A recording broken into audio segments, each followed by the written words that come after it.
O PCO publicou nessa sexta um editorial que faz críticas à denúncia oferecida pela PGR contra Bolsonaro. Na avaliação da legenda de extrema esquerda, existe extrema esquerda, entre 2022 e 2024 não houve tanque nas ruas, não houve a pressão direta de governos estrangeiros, não houve aliciamento de grupos, né, com ferramenta para desestabilizar o regime, não houve absolutamente nada que pudesse ser considerado nem mesmo remotamente um golpe de Estado. De acordo com o posicionamento do Partido Republicano, do partido, publicado no portal Diário da Causa Operária, o PGR tomou medidas repressivas absolutamente ilegais e inconstitucionais ao denunciar 34 pessoas na enquete elaborada a partir do relatório da PF. Aspas. Para um trecho do editorial. A denúncia do PGR traz uma série de elementos que, se incorporados definitivamente ao regime político, tornarão o Brasil uma ditadura ainda mais feroz do que se tornou após o golpe de 2016. O PGR estabelece, por exemplo, que uma liderança política criticar a atuação de ministros do Supremo ou o próprio sistema eleitoral brasileiro é o mesmo que integrar um plano para a abolição do indevidamente chamado Estado Democrático de Direito. Ainda segundo o partido, a atuação de Gonet não passa de uma encenação arbitrária que, para comprovar todas as suas ilações, basta a palavra de um delator, que no caso é o Cid. As 268 páginas de Gonet não conseguiram comprovar que houve tentativa de golpe de Estado algum, mas conseguiram revelar uma realidade muito preocupante. As instituições democráticas, controladas pelo grande capital, preparam um grande golpe contra os direitos democráticos do povo brasileiro. Conclui o texto. Aí estavam lá de novo. Processo contra Bolsonaro é uma farsa. Ruizão comenta. O indiciamento de Bolsonaro é Lava Jato número 3, considerado o mensalão como o primeiro. E aí, para você entender você tem, o que está na cabeça dele, ele fala o seguinte, que durante o julgamento do mensalão foram utilizadas algumas ferramentas jurídicas que não deveriam ser utilizadas. Vamos falar assim. Pois bem. Aí o Ruizão diz que o processo é uma farsa, uma peça de ficção.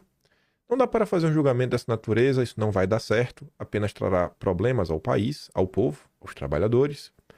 A manipulação judicial não é progressista, não é democrática. Esse julgamento do Bolsonaro será um show de horrores e não vai dar em nada. À medida que Bolsonaro é incriminado, a força do bolsonarismo só aumenta. Tá aí.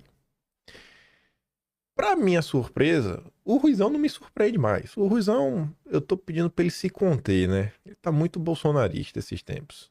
Agora aqui me surpreende. Porque o Carlos Andreasa é um cara que odeia de verdade Bolsonaro, com todas as suas forças. E ver o Carlos Andreasa escrever essa matéria dizendo, com manchete, né? É incompreensível julgamento de Bolsonaro ser na primeira turma se o dos réus do 8 de janeiro foi no plenário. Eu falei, mas até o Andreasa está vendo problemas no Estado Democrático de Direito. O que é que está acontecendo com o Brasil? Só falta agora o Felipe Moura Brasil também escrever uma matéria. Aí fecha aí, né? Querem nos convencer de que o regime interno do Supremo seja peça inexpugnável. A história recente do bicho mostra o contrário. Voando de lá para cá, carregado pelos entes mais influentes da hora, a norma do Supremo tem mudado mais que regulamento do Campeonato Carioca. Eu não acompanho futebol para saber se o regulamento do Campeonato Carioca muda com frequência, mas aparentemente sim, né? O artigo 5, que trata de casos envolvendo o presidente, foi alterado 2 vezes desde 2020. Está lá. Hoje, não sei amanhã. Julgamento de ação penal terá lugar na turma do relator. Consta também no artigo 22 que o relator pode remeter ao plenário processo que avalie relevante. Pois bem, goste-se ou não do sujeito, e o cronista só tem certeza a respeito, julgar-se-á a um ex-presidente acusado de golpe de Estado. Quando coube à corte, em 2018, cuidar de habeas corpus de Lula, o relator decidiu que aquela questão jurídica, mobilizadora de divergências, seria analisada pelos 11. O habeas corpus de Lula, os 11 julgam. Lula recorria. E aí o Andreasa traz mais uma informação. Fora antes julgado em primeira instância. E Bolsonaro será diretamente na última. Bem, né? Se diretamente na última, é incompreensível que, tendo os réus dos ataques de 8 de janeiro de 2023 sido julgados no pleno, ele é acusado de líder do movimento, seja na turma.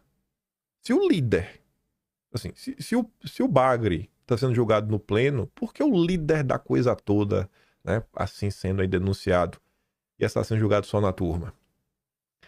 Dar ao sujeito tratamento distintivo será robustecer as certezas de que o direito vai submetido aos desejos do juiz vítima. Será impossível compreender os aditivos da cisão política que aprofunda a nossa depressão, sem considerar que milhões de brasileiros creem que foi Bolsonaro a sofrer o golpe, contra o qual, com razão, apenas reagiria. Porção gigantesca de cidadãos pensam assim.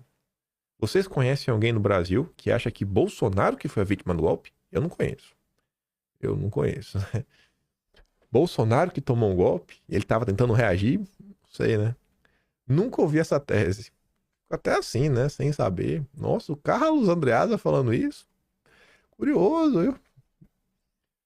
Sentimento reforçado pelo trecho da sessão em que Mauro Cid, ameaçado pelo juiz investigador vítima, retificaria sua delação. Ia dar uma consertada, né?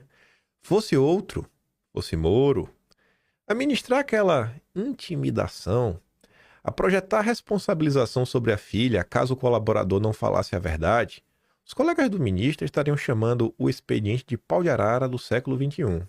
Eu acho que essa frase aí até já foi usada por alguém muito importante, né? Esse negócio aí de delação, né? Delatado, delator. Está sendo aí maltratado. Pois bem. Aí ele vai lá, continua falando um monte de coisa, para falar o seguinte. A administração viciada dos processos, condição para que, no futuro, os criminosos sejam reabilitados, as evidências contra si jogadas ao lixo, serve para casos de corrupção, tanto quanto para tentativas de golpe. O mar vira. Já deveríamos saber.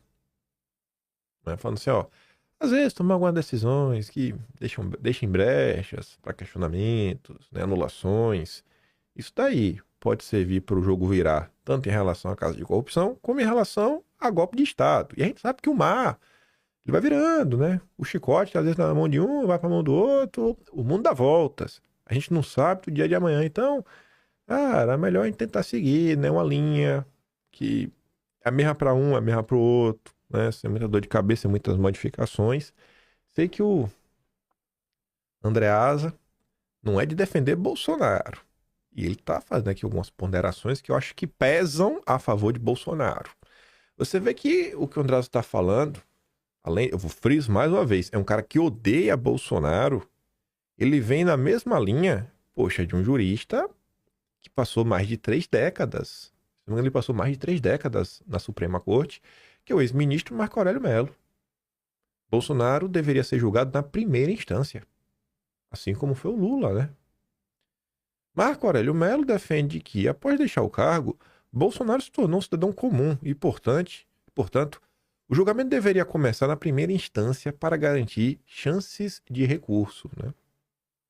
Isso não vai acontecer. Mas é bom que o Marco Aurélio Mello fale isso, né? Mello não se debruçou na denúncia apresentada pela PGR, mas, após a apresentação da acusação pela PGR, na última quarta, o ex-ministro vai além em sua contrariedade. A Veja, ele não só reiterou que o Supremo não é competente para o caso, como afirmou que a Corte não deveria ser fracionada e, portanto, o julgamento da primeira turma seria um agravante no caso. Além de não ser julgado no Supremo, o Marco Aurélio acha que se fosse, pelo menos que fosse no pleno, e não na primeira turma. Além dessas questões envolvendo Bolsonaro, a Veja também perguntou para o ex-ministro: o que o senhor pensa sobre o projeto de anistia que tramita no Congresso? Isso vai dar vontade dos representantes do povo, os deputados federais e do Senado. A anistia não é objeto de exame pelo judiciário. Só faltava essa, né? E depois pergunta: qual o risco do Supremo tomar o protagonismo em pautas que não seriam de sua competência? Corre a credibilidade do Supremo. Ele vai para a vitrine e se desgasta uma barbaridade. Eu, quando estava na bancada, Eu dizia que quando o Supremo avança e entra em seara que não era dele, lançava um bumerangue que podia vir à própria testa. Eu sou a favor da autocontenção.